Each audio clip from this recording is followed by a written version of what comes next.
ভাৰতীয় জনতা পাৰ্টিৰ কাৰ্যকৰ্তা আৰু হাওড়া স্পৰ্টছ এছ'চিয়েশ্যন যৌথভাৱে আয়োজন কৰিছে আজি বৰশী লৈ পেলাই মাছ ধৰা কম্পিটিশ্যন বা প্ৰতিযোগী আৰু প্ৰায় 150জনতকৈ অধিক প্ৰতিযোগী ইয়াত অংশগ্ৰহণ কৰিছে আৰু খুব সফল হৈছে, ভালদৰে শান্তিপূৰ্ণভাৱে হৈ গৈছে আৰু খুব ধৈৰ্য সহকাৰে 2 ঘণ্টা ধৰি ইয়াত প্ৰতিযোগীসকলে মাছ ধৰিছে আৰু শুভেচ্ছা জনাইছোঁ 3জন ব্যক্তি তেওঁলোকে প্ৰথম, দ্বিতীয় আৰু তৃতীয় পুৰস্কাৰ লাভ কৰিছে আৰু এনেকুৱা ধৰণৰ বন্ধুত্বমূলক খেল বা এনেকুৱা ধৰণৰ উৎসাহ যাতে আহিবলগীয়া দিনকেইটাতো হয়, মই তাৰে কামনা কৰিছোঁ।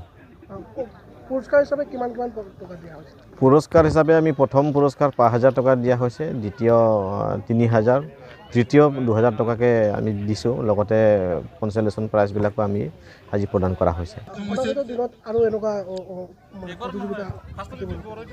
হয়, আমি পৰিস্থিতি আৰু পৰিৱেশ চাই পেলাই আমি আহিবলগীয়া দিনকেইটাতো এনেকুৱা ধৰণৰ এণ্টাৰটেইন বা এনেকুৱা ধৰণৰ আমোদজনক খেল আমি আয়োজন কৰিবলৈ চেষ্টা কৰিম। ৰেজিষ্ট্ৰেশ্যনটো লোৱা হৈছে, কিন্তু আমি মাচুল হিচাপে লোৱা নাই, আজি ফ্ৰীলি আমি এইটো আয়োজন কৰা হৈছে।